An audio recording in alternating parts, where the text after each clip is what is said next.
ভালো লাগতো। আর আমাদের দোকানটা খুব সুন্দর করে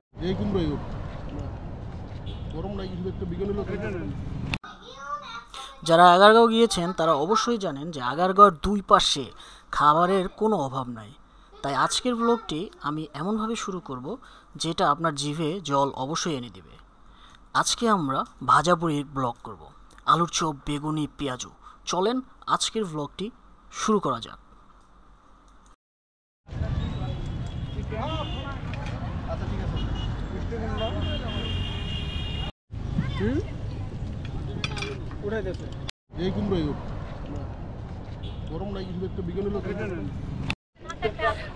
এখানে আলু একটু কম আছে, তারপরও যে আমি আলুর চপটা খাচ্ছি এটা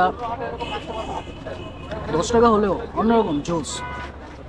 এই দোকানটা নতুন হয়েছে দেখলাম, এই আপনার আগারগাঁওয়ের এই রাস্তাটায়, এটা এর আগে দেখি না। গাইস, আলুর চপটা আসলেই খুব দারুণ লাগলো। এখানে টকটা যেটা দিছে সেটা হচ্ছে অন্যরকম, এটা তারা হচ্ছে হোমমেড করা, আমার কাছে খুব ভালো লাগতো। আর আমাদের দোকানটা খুব সুন্দর করে একবারে পরিপাটি, মনে হয় ছোট্ট একটা সংসার সাজাইছে, ওই রকম লাগে। আমি দেখাই, এখানে বেগুনিটা কত সুন্দর করে সাজাইছে দেখেন। এগুলো সব চিকেন ফ্রাই, আলুর চপ, মাত্র এক কড়াই আলুর চপ নামাইছে, সাথে সাথে শেষ।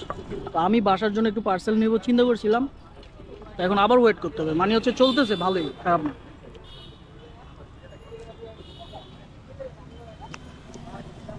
সবচেয়ে ভালো লাগছে কাঠের একটা প্লেট দিছে, আবার দেখেন চাটনিটা দিছে একটা রোজ চাটনি। আমি এভাবে খালিও খেয়ে ফেলতে পারি।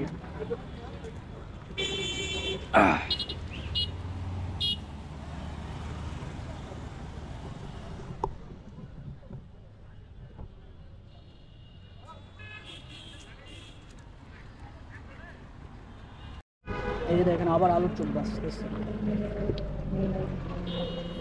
আচ্ছা, আইটেম যদি বলি, ওটা হচ্ছে বেগুনি, এটা হচ্ছে আলুর চপ, এটা হচ্ছে পেঁয়াজু, এটাও বেগুনি, মিষ্টি কুমড়া, আর এটা পুঁই পাতা, আর এটা হচ্ছে ধনে পাতার একটা পাকোড়া বানাইছে, এটা ঢাকাইয়া পনির, আর এটা চিকেন, আর এটা মাঝখানেরটা চিকেন। এই দুইটা হচ্ছে চিকেন। চিকেনের প্রাইস কত? এগুলো 10 টাকা, আর এগুলো 10 টাকা করে। শুধু পনির 20 টাকা। এটা হচ্ছে পনিরটা 20 টাকা, আর আলুর চপ মানে সব আইটেম হচ্ছে 10 টাকা করে, পনিরটা শুধু 20 টাকা।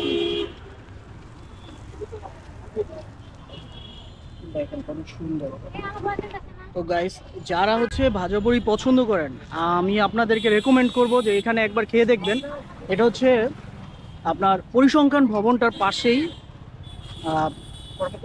কর্মকমিশন ভবনের অপোজিটে, সরকারি কর্মকমিশনের সামনেই। তো আজকের ব্লগটি আমি এখানে শেষ করছি। ছোট্টখাট্ট একটা স্পাইসি স্ন্যাক্স বা ভাজাপুরি যাই বলেন। সবাই ভালো থাকবেন। যারা আমার চ্যানেলে নতুন, চ্যানেলটি সাবস্ক্রাইব করবেন। আল্লাহ হাফেজ।